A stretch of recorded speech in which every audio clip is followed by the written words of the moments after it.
la rougeole. C'est la même chose également pour la gale surinfectée. Même le plasmodium, le paludisme. Vous avez vu certainement beaucoup d'enfants qui ont un palud et qui ont une atteinte rénale. L'atteinte rénale, le plus souvent, vous avez des œdèmes, vous évoquez une GNA post-palud.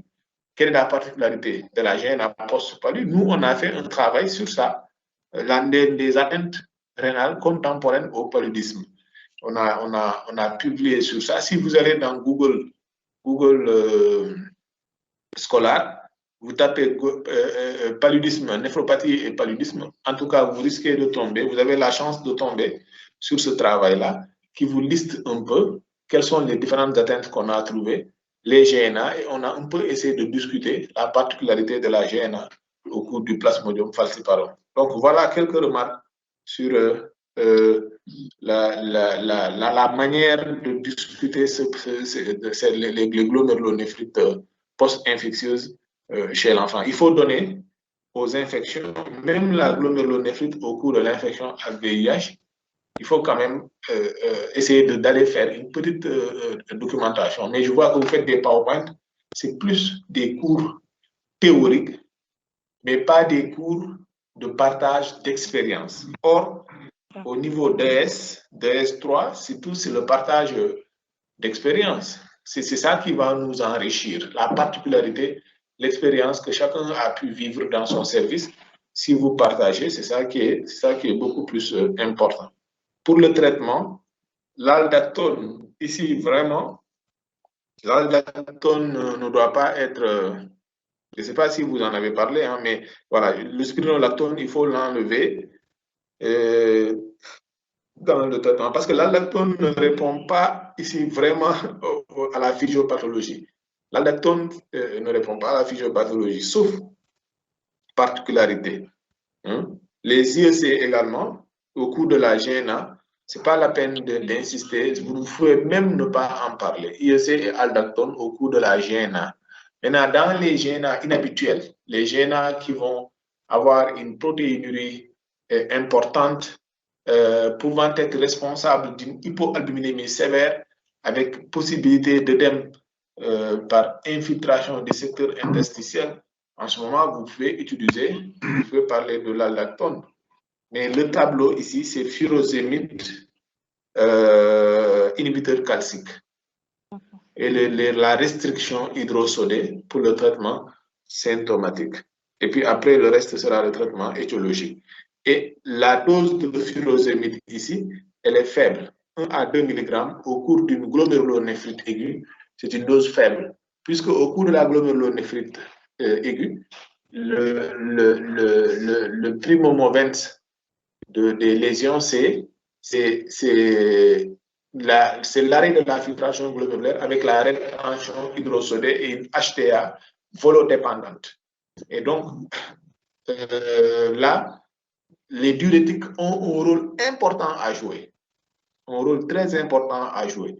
Donc, il faut même parler du Lazilix, du furosémide spécial, ce qu'on appelle habituellement Lazilix spécial. C'est-à-dire que la posologie ici, il faut dire qu'elle peut aller jusqu'à 10 mg par kilogramme par 24 heures. Parce que tant que l'enfant ne fait pas pipi, la tension ne va jamais baisser. Vous pouvez faire des inhibiteurs calciques qui sont des vasodilatateurs. C'est-à-dire que vous allez entraîner le rôle des inhibiteurs calciques, c'est d'entraîner une expansion du lit vasculaire. Quand le lit vasculaire est en expansion, du coup, le diamètre des vaisseaux augmente, la pression artérielle diminue, mais vous n'avez pas réglé le problème de l'enfant, parce que le problème de l'enfant, c'est qu'il a toujours son eau.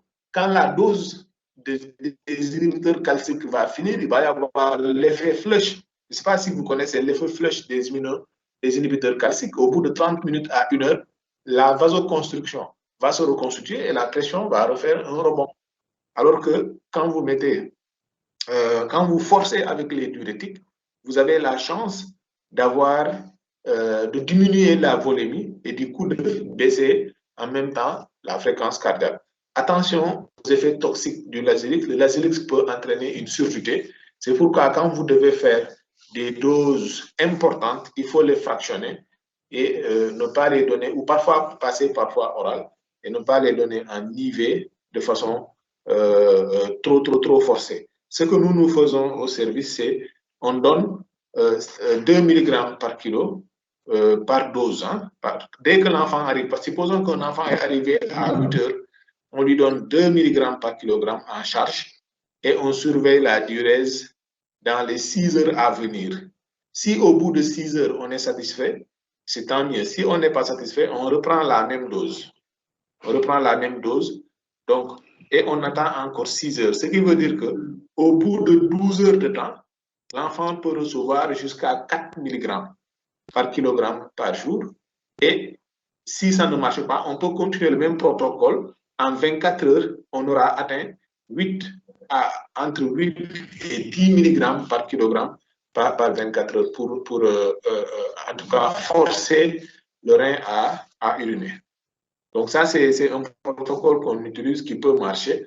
Donc, augmenter. Maintenant, si au bout de 6 heures de temps, vous avez fait le premier bolus, au bout de 6 heures de temps, la diurèse s'est normalisée. Là, vous revenez à la posologie de base, 2 mg par kilo, que vous répartissez en 3.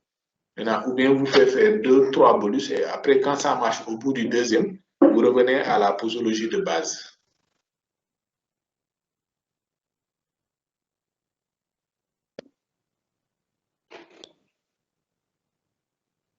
Est-ce que c'est clair? Oui. Voilà.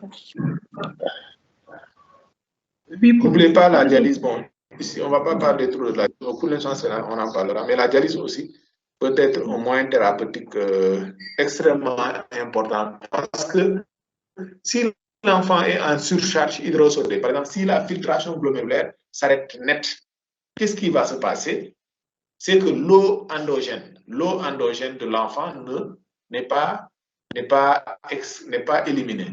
Si vous mettez une perf, toute goutte d'eau qui entre dans les vaisseaux de l'enfant va être de trop.